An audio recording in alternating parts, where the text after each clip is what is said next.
Bonjour. Dans cette capsule, on va parler de la notion de stéréoisomérie. Donc, pour traiter la notion de stéréoisomérie, on va prendre par exemple la molécule de but-2N. Donc, cette molécule-là, lorsqu'on la dessine, il y a deux façons différentes de la dessiner et les deux façons viennent d'apparaître à l'écran. Ces deux façons de dessiner la molécule, on voit qu'il y a les mêmes fonctions, la même chaîne principale et l'alcène est à la même position. Donc, on ne peut pas parler d'isomère comme on a vu dans une capsule précédente, on va plutôt parler de stéréoisomère. Donc, les atomes sont connectés de la même façon, mais à des endroits différents dans l'espace. Dans le cas des alcènes, donc des doubles liaisons, on va parler d'isomère EZ. Comment est-ce qu'on fait pour différencier les différents isomères pour les doubles liaisons? Donc, est-ce qu'on parle d'un isomère E ou d'un isomère Z?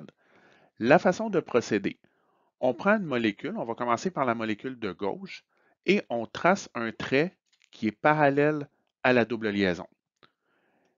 Et ensuite, ce qu'on va faire, c'est qu'on va assigner la priorité de chacun des substituants, donc de chacun des trucs qui est attaché à la double liaison en fonction du numéro atomique.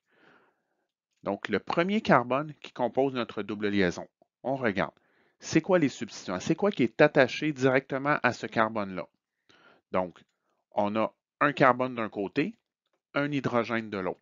Donc, puisque l'atome de carbone a un numéro atomique plus élevé que l'hydrogène, donc 6 par rapport à 1, le carbone va avoir la priorité 1, l'hydrogène va avoir la priorité 2. On fait le même exercice avec le deuxième carbone qui compose la double liaison. Donc, on regarde qu'est-ce qu'on a d'attaché directement à ce carbone-là.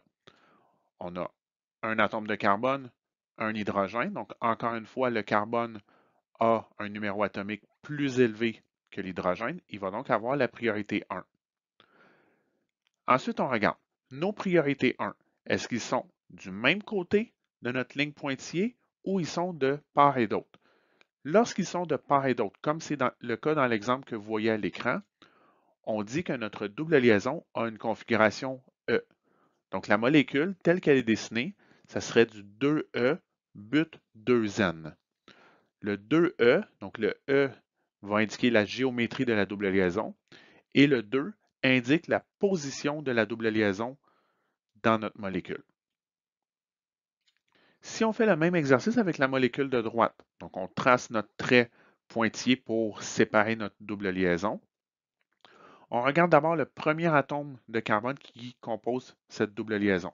Qu'est-ce qu'il y a d'attaché après? On a un C et un H. Le C a le plus haut numéro atomique, il a donc la priorité 1. Le H a un numéro atomique plus petit, il a la priorité 2. On fait la même chose avec le deuxième atome de carbone, donc priorité 1 et 2 qu'on est capable d'assigner avec carbone et hydrogène. Et là, on voit que nos priorités 1 sont du même côté de notre ligne pointillée. Donc, lorsqu'ils sont du même côté, on va dire que notre double liaison a une géométrie Z. Donc, la molécule telle qu'elle est dessinée va être nommée 2Z but 2N. Donc, Z pour la géométrie de la double liaison, le 2 pour indiquer, c'est la double liaison à la position 2 qui a une géométrie Z. Donc, si on essaie maintenant de dessiner la molécule de butane 2-ol, on peut voir que la molécule peut être dessinée de deux façons différentes encore une fois. Ce sont des isomères puisqu'ils possèdent la même formule moléculaire, les mêmes fonctions, donc fonction alcool dans le cas du butane 2-ol, même chaîne principale, donc une chaîne à 4 carbones, et les mêmes positions. Le groupement alcool est à la position 2 dans les deux cas. On va parler ici de stéréoisomères, donc c'est-à-dire qu'ils possèdent même fonction, même chaîne principale, les mêmes positions, mais la façon dont les atomes sont placés dans l'espace, c'est là qu'il y a la différence. C'est pour ça qu'on parle de stéréoisomères. Et de façon plus spécifique, dans le cas des deux molécules qui nous intéressent, on va parler d'énantiomères. Donc, si on regarde la molécule de butane de Hall de façon un peu plus attentive, on voit que c'est une molécule qui est chirale. Donc, une molécule qui est chirale, qu'est-ce que c'est? C'est une molécule qui possède au moins un carbone asymétrique. Donc, un carbone asymétrique, c'est un carbone qui a 4 substituants différents, 4 trucs différents d'attacher après. Donc, on a un groupement OH, on a un hydrogène, on a un groupement méthyle et on a un groupement éthyle. C'est donc dire que le carbone qui est indiqué avec un astérisque, c'est un carbone asymétrique. Pour être chirale, une molécule ne doit pas posséder de plan de symétrie. Donc, la molécule que vous voyez à l'écran de butane 2-ol n'a pas de plan de symétrie, elle est donc chirale. On va déterminer la priorité de chacun des substituants, encore une fois en fonction du numéro atomique, comme on avait fait pour les isomères EZ. Donc ici, contrairement aux isomères EZ, on a 4 substituants différents à analyser. Donc sur notre carbone asymétrique, on a un oxygène, un hydrogène et 2 atomes de carbone.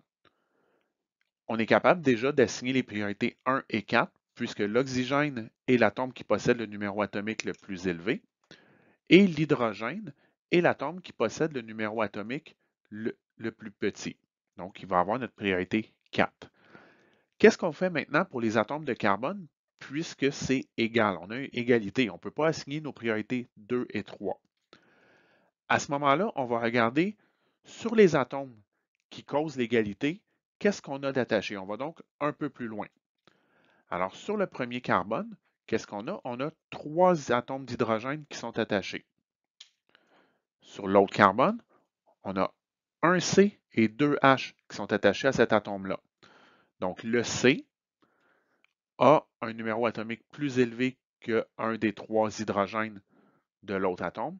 Donc, c'est pour ça qu'il va avoir notre priorité 2 ici et la priorité 3 est celle qui vient d'apparaître.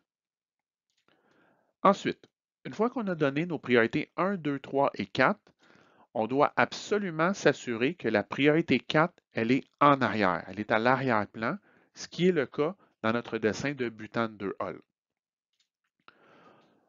On va ensuite relier les priorités 1, 2 et 3. On laisse tomber la 4, elle est en arrière, donc 1, 2 et 3, et on regarde le sens de rotation de ces priorités-là. Donc ici, on voit qu'on a un sens de rotation horaire, donc nos priorités 1, 2 et 3, ça tourne dans le sens des aiguilles d'une montre. Donc lorsque on a un sens de rotation horaire, on dit que notre carbone asymétrique a une configuration R. Si la rotation avait été anti-horaire, on aurait eu une configuration S.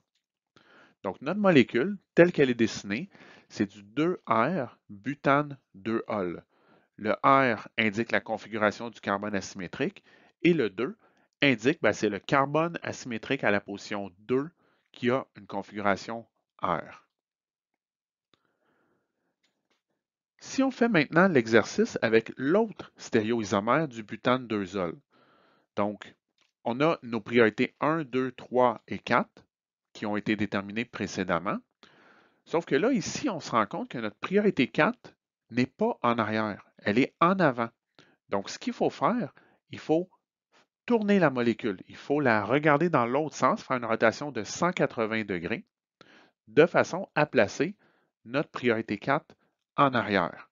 Donc là, maintenant, on voit que le OH est rendu en avant, le H est rendu en arrière.